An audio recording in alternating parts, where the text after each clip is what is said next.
அனைவருக்கும் சற்று முன் கிடைத்த முக்கிய அறிவிப்பு. மக்களே உஷார். நாளை மறுதினமும் ஒரு இடத்துல குளிர் மற்றும் அதிகமான கனமழை மற்றும் குறைவான மழைமழை, அதாவது எந்தெந்த மாவட்டத்திലേക്ക് இறக்க போகிறது, ஸோ இதனால எந்தெந்த மாவட்டத்துல அதிகமான பாதிப்பு இருக்கப்படுதோ இந்த செய்திகள் பார்க்க போறோம்.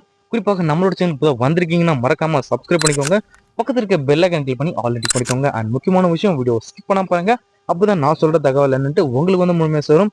அண்ட் நீங்க எந்தெந்த மாவட்டத்துல இருந்து எந்த வீடியோ பார்க்குறது சொல்லிட்டு மறக்காம கமெண்ட் பாக்ஸ்ல கமெண்ட் பண்ணுங்க. வாங்க இப்ப வீடியோக்குள்ள போகலாம்.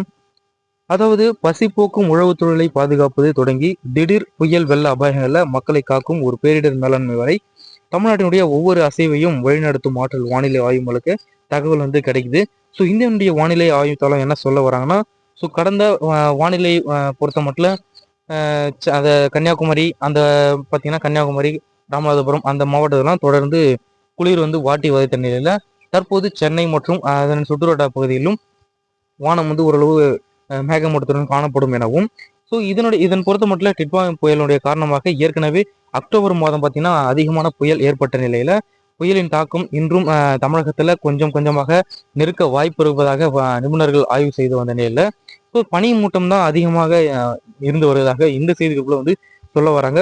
ஸோ அடுத்தபடியாக என்ன சொல்ல வராங்கன்னா, கடந்த 25ஆம் தேதி பார்த்தீங்கன்னா என்ன சொல்ல வராங்கன்னா, குறிப்பாக அடுத்த 25ஆம் தேதினா நாளை 25ஆம் தேதி 26ஆம் தேதியெல்லாம் பார்த்தீங்கன்னா ஒரு மிதமான மழைக்கு வந்து வாய்ப்பு இருக்கிறதாக சொல்லியிருக்காங்க ஒரு குறிப்பிட்ட இடத்துல. ஸோ அதிகமான பனிப்பொழிவும் இருக்க போவதாக இந்த செய்திகளுக்குள்ள வந்து மிகவும் சுருக்கமாகவும் சொல்ல வராங்க. ஸோ இதனுடைய லெவல் பார்த்தீங்கன்னா அதிகபட்சமான வெப்பநிலை பார்த்தீங்கன்னா என்ன சொல்ல வராங்கன்னா 35 முதல் ஒரு 30 to 35 வரை இருக்கலாம் சொல்றாங்க. இதனுடைய குறைந்தபட்ச குளிர் பார்த்தீங்கன்னா 20லேருந்து 21 டிகிரி வந்து செல்சியஸாக இருக்கக்கூடும் அப்படின்னு சொல்றாங்க. ஸோ இது போன்ற இன்ஃபர்மேஷனை கொடுத்த தகவலை உடனுக்குடன் துல்லியமாக தெரிஞ்சுக்கணும் அப்படின்னு நினைச்சீங்கன்னா கீழே இருக்க ரெட் கலர் பட்டனை கிளிக் பண்ணி சப்ஸ்கிரைப் பண்ணிக்கோங்க. பக்கத்தில் இருக்க பெல் ஐகானை கிளிக் பண்ணி ஆல்ரெடி பண்ணிக்கோங்க. நன்றி, வணக்கம்.